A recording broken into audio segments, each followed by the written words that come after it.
moi, personnellement, mon fils est rentré dans la drogue depuis 2008-2009.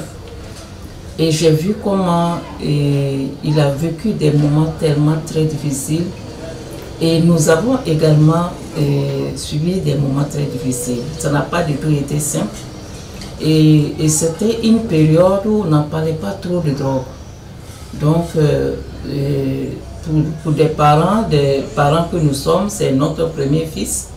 Bon, c'est le deuxième, mais c'est le premier garçon. Donc, du coup, pour nous, c'est l'adolescence, ce sont des crises d'adolescence, jusqu'à ce qu'on s'est rendu compte que ça allait au-delà de l'adolescence. Et c'est à ce moment qu'on a commencé à se poser des questions parce que la période était très, très, très difficile. Il était rebelle à tout, réfractaire à tout.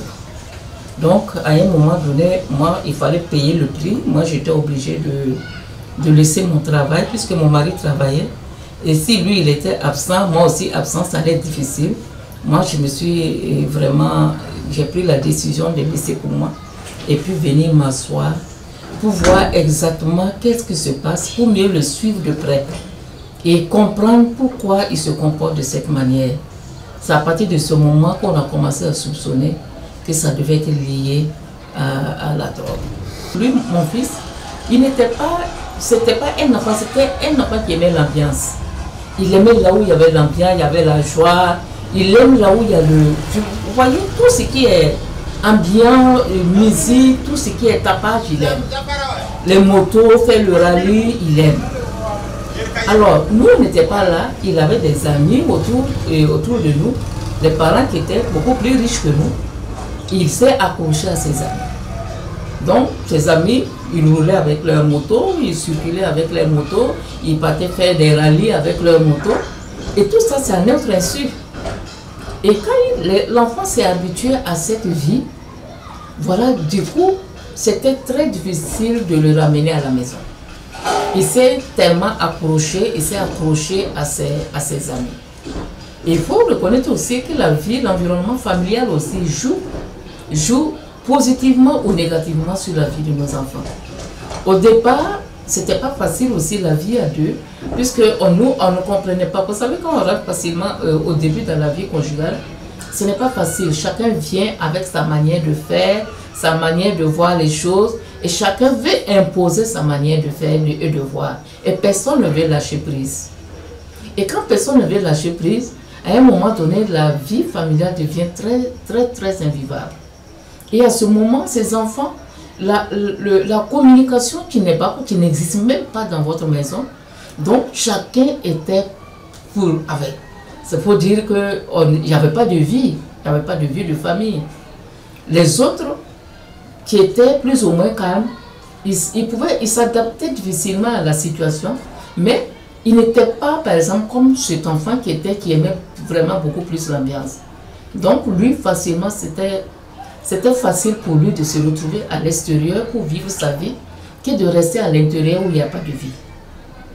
Et voilà comment on s'est retrouvé avec notre enfant dans cette situation. Cet enfant nous a amené vraiment, je ne dis pas que c'est... Je ne souhaite pas que d'autres personnes puissent passer par cette expérience pour comprendre nos enfants. Mais ça a été une expérience, moi particulièrement, ça a été une belle expérience, même si elle a été très douloureuse.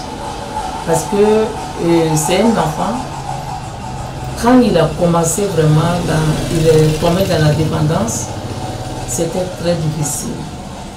Ça veut dire, dans votre maison, vous ne pouvez rien avoir dans votre maison.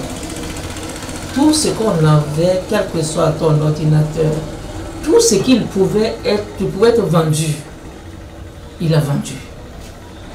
Les portables, surtout, ce qui était plus facilement pour lui, c'était les portables, les ordinateurs, et les portables, voilà, les téléphones mobiles, et les bouteilles de gaz.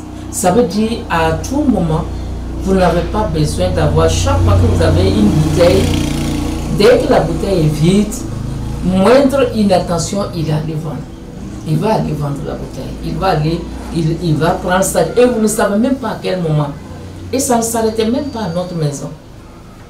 que ce soit chez le voisinage et au dehors. Ça veut dire à tout moment, on était là. Les gens peuvent quitter de partout pour venir dire, ah, votre fils était chez nous, il a pris ça.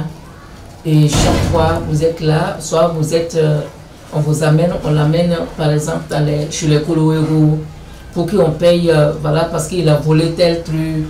On l'amène à la gendarmerie parce qu'il a pris telle ou telle chose. Ça veut dire on a passé toute notre vie, tout ce temps à passer de commissariat en commissariat, chez les Koloero, et un peu partout. Et les gens, ceux qui viennent à la maison pour nous dire, voilà, il a fait ci, on a passé tout le temps à payer. Il fallait payer ci, il fallait payer ça. Et plus qu'à un moment où on était tellement fatigué, on ne savait plus quoi faire. Donc, pour dire, la liste est tellement longue. Moi, lorsque j'ai démissionné de mon service, je pensais que la situation allait être facile. Et c'est à ce moment, c'est ce même moment que l'enfant a été arrêté, sa première arrestation. Il a fait quelques mois à la mort. Ça n'a pas été simple.